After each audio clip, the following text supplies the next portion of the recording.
Precisa parar de ser criança, sabe? Criança mimada. Ai, não vou servir Jesus não, porque, ai, muito chato. Ai, não pode nada, não sei o que lá.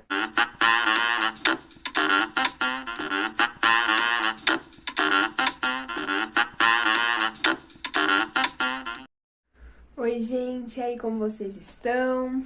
Bom, resolvi fazer um vídeo um pouquinho diferente para convidar vocês pra gente conversar aqui, uma conversa bem íntima, bem próxima, sobre essa questão da leitura da palavra. Vocês sabem que eu friso muito isso aqui no canal, eu bato muito nessa tecla sobre lermos a Bíblia, né? Esse é o meu principal objetivo, o meu principal intuito aqui, é fazer com que você leia a palavra de Deus.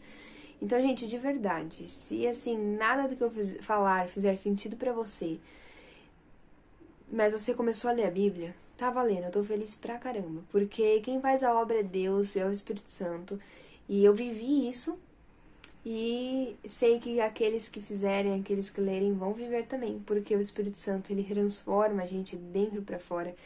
E se você consome a palavra, se você tem acesso à palavra, é essa porta que você precisa abrir. Então, eu confio em Deus, eu sei que Ele é soberano, é Ele quem faz. Então, meu único intuito aqui é realmente te fazer ler a palavra, tá? Deixa eu deixar esse negócio quieto aqui. Então, meu único propósito aqui com o canal é realmente esse, é fazer com que você leia a palavra, é fazer com que você ore, jejue, adore, né? Eu criei o canal com o intuito de mostrar para as pessoas que viver com Cristo pode ser muito mais simples do que a gente imagina, que vale muito a pena, que é muito bom. E que é para todos, né? Para todos aqueles que crerem, para todos aqueles que seguirem, para todos aqueles que quiserem caminhar com Jesus.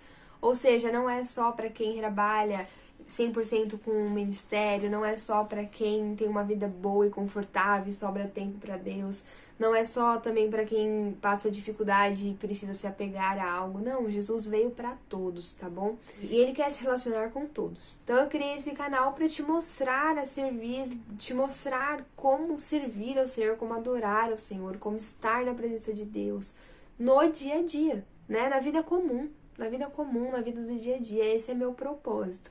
Então, eu espero que esteja conseguindo, que de alguma forma esteja incentivando você. E me veio assim forte no coração de ler com você uma passagem que fundamenta um pouco do porquê eu acho tão importante a gente ler a palavra, tá bom? Está em Colossenses, capítulo 2, versículo 8, que fala o seguinte: tenham cuidado para que ninguém os escravize a filosofias vãs e enganosas, que se fundamentam nas tradições humanas e nos princípios elementares deste mundo e não em Cristo. Se você já leu a carta de Colossenses toda, você sabe que Paulo está dizendo ali sobre filosofias que cresceram dentro da própria igreja, né? Sobre costumes, padrões religiosos que não era algo que o próprio Deus exigiu, sabe? Era uma coisa muito mais humana. E as pessoas estavam se perdendo por isso, porque elas estavam sendo escravizadas por algo que não foi Deus que falou. Mas eu quero trazer isso, eu quero até expandir um pouco esse texto, falando um pouquinho sobre dois aspectos, tá? Por que é tão importante nós lermos a palavra e conhecermos o nosso Deus? Para que nós não sejamos enganados, para que nós não sejamos escravizados. É essa palavra que Paulo usa, né? Ele vai falar: tenham cuidado para que ninguém os escravize a filosofias vãs e enganosas. Então, é muito importante que a gente leia a palavra para a gente não ser escravo da mentira. Ou seja, não ser escravo de filosofias mentirosas, coisas que não são verdadeiras e que muitas vezes nos prendem. Isso dos dois lados, por isso que eu disse 2 pontos. Por quê? Fora da igreja existem filosofias vãs e enganosas que podem nos escravizar. Como, por exemplo, você tem que ser a sua melhor versão, você só pode pensar em você, você precisa ser mais individualista, você precisa ser mais egoísta. Se alguém pisou no seu calo, pisa de novo. Se você enjoou do seu marido, divorcia. Se você não gosta mais da sua esposa, trai ela com outra. Sabe? Não tem problema, o divórcio não causa dor nenhuma, você pode abrir mão do seu relacionamento fácil e casar com outro. Isso são as filosofias vãs fora do contexto de igreja, vamos colocar assim. Fora do contexto de igreja, porque a gente sabe que dentro da igreja tem gente que também vai apoiar essas ideias, tá? outra filosofia van fora desse contexto, mostre o seu corpo cada vez mais, porque quanto mais você mostrar o seu corpo, isso tanto para homens quanto para mulheres, quanto mais você mostrar o corpo, mais valor você vai ter, mais visto, mais vista você será, as pessoas vão te admirar, você vai ter a atenção que você precisa, o espaço, o buraco no seu no seu coração, aquele espaço vazio vai ser preenchido, porque as pessoas vão te contemplar, porque as pessoas vão te ver, vão te admirar, e aí você vai finalmente ter a atenção que você quer. Ideias que escravizam. Ideias que escravizam.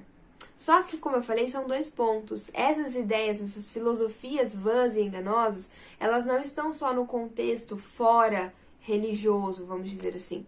Dentro da igreja, nós também vamos ter filosofias vãs e enganosas que escravizam, que são filosofias religiosas, que não têm fundamentação bíblica.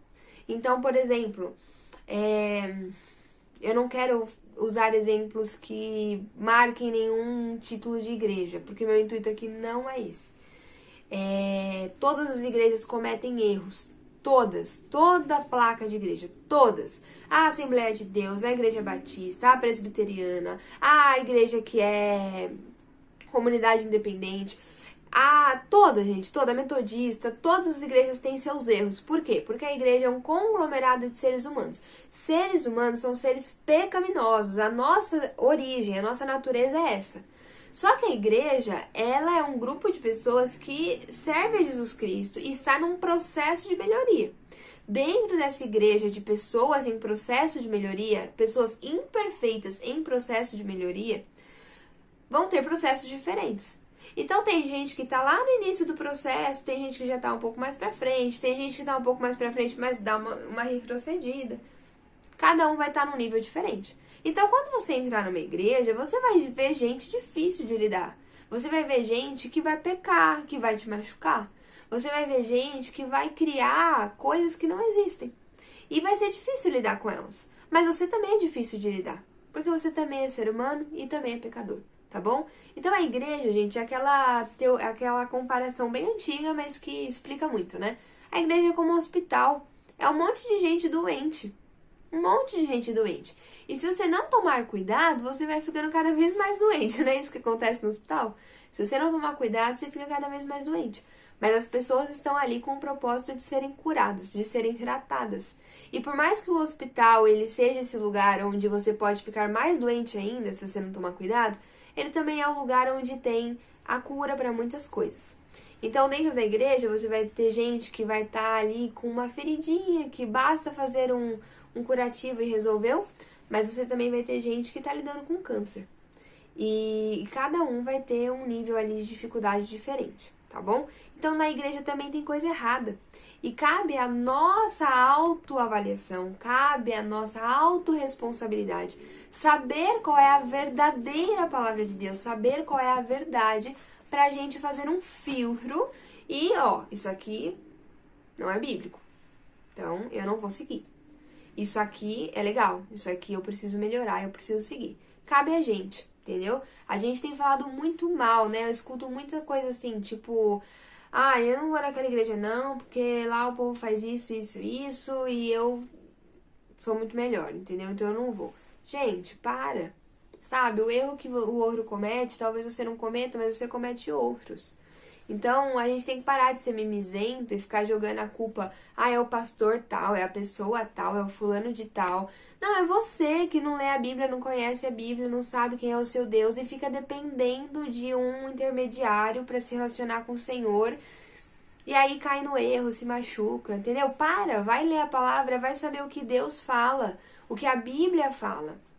Para não ficar caindo em filosofia errada, entendeu? Para não ser escravo, como Paulo diz. Então, tem umas ideias, gente, que de verdade não tem fundamentação bíblica que se sustente.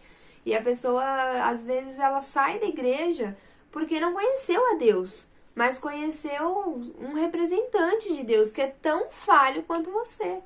Então, assim, antes de tomar partido de alguma coisa, ou seja, antes de falar assim, não, eu não sigo esse Senhor e ponto, pra mim acabou, não sei o quê, conheça Deus de verdade. Aí depois você fala o que você quiser. Depois de conhecer Deus de verdade, se relacionar com Ele intimamente individualmente, e aí você não quiser mais, aí tá bom, a escolha é sua, entendeu? Ninguém vai te aprisionar, você não é obrigada a nada. Então, tome cuidado com filosofias enganosas, tanto fora da igreja quanto dentro da igreja, para não ficar sem exemplo, tá? Por exemplo, uma filosofia errada dentro da igreja que surgiu há muitos anos e ainda tem gente que tem essa ideia de que namorar com o seu marido ou com a sua esposa, eu vou usar esse termo namorar, e você tá me entendendo o que eu tô querendo dizer, porque eu não sei como o YouTube funciona em relação a essas palavras, se corta, eu não sei, tá? Mas assim, relacionamento íntimo, conjugal, ou seja, com o seu marido, com a sua mulher, tem muita gente que ainda acha que é pecado ter relação sexual com a pessoa se não for pra procriação, ou seja, se não for pra ter um filho. E, gente, não é isso que a Bíblia diz, entendeu? Então tem muito casamento, às vezes, que tá ali por um fio, sabe? Prestes a acabar, porque a pessoa tá com uma ideia muito errada, que alguém disse pra ela, mas não é isso que a Bíblia diz. Então, sabe? Vai estudar a Bíblia, vai conhecer o seu Deus, não fica caindo em filosofias vãs e enganosas. Outro tipo de exemplo, às vezes a gente fala, eu escuto a pessoa falando assim, né? Ai, porque assistir pornografia é pecado, Deus é muito chato, é muito sem graça, tudo que é bom ele tira da gente. Sabe? É uma ideia de Deus tirando, aquele Deus que fica brincando de tira o doce da criança. Quando você lê a Bíblia e você começa a ter olhar espiritual e seus olhos, sabe, muita coisa assim te é revelada, você tem um entendimento muito mais profundo sobre as coisas. Você para de ficar com essa conversinha de é pecado, não é pecado, é pecado, não é pecado. Você percebe que o pecado ele é muito mais complexo do que pode parecer. E aí você começa a entender que, por exemplo, assistir pornografia não é pecado só porque é um conteúdo sexual, é muito profundo, sabe? Antes de qualquer coisa, antes que me julguem aqui, assistir pornografia é pecado. Mas não é porque Deus é chato e tirano e ele quer ficar tirando um docinho de você. Mas é porque a pornografia só produz morte. Morte espiritual e morte física também. Eu vou falar mais sobre isso, mas eu quero fazer um vídeo só sobre isso. Mas, por exemplo, se você consome pornografia, você está alimentando o mercado da prostituição. Você está alimentando o mercado do tráfico de mulheres, sabia? Você está alimentando o mercado do abuso infantil, da prostituição infantil, da pornografia infantil. Você está alimentando muitas vezes o conteúdo que é produzido e também consumido por pedófilos, por estupradores. E você está consumindo. Aí você vai falar, mas não tem nada a ver com isso. Mas se eu falar para você, mas se alguém roubar seu celular na rua para vender, né, enfim, em lugares onde o pessoal compra, a primeira coisa que você vai falar assim a patifaria é isso. Porque o pessoal só rouba para vender porque tem quem compre. Exatamente. O pessoal só faz para comercializar porque tem quem assiste. Isso, eu nem entrei na questão espiritual ainda, que isso traz para sua vida. Para a questão, para o peso espiritual que isso traz no seu relacionamento. A comparação, a expectativa frustrada, sabe? A promiscuidade dentro da sua vida sexual. Eu nem entrei nesse assunto. Eu tô só assim, sabe? Na pontinha do iceberg.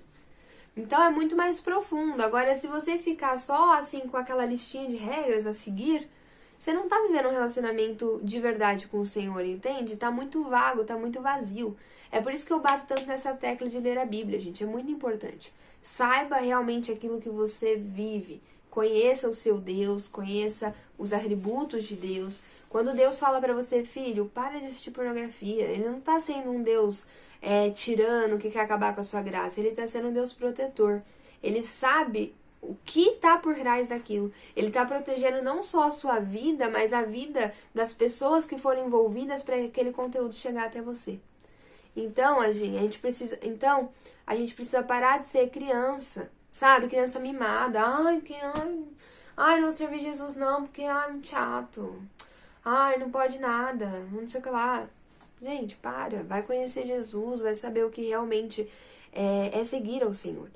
Então, eu vou começar uma nova série aqui no canal sobre o que é pecado. Você sabe o que é pecado?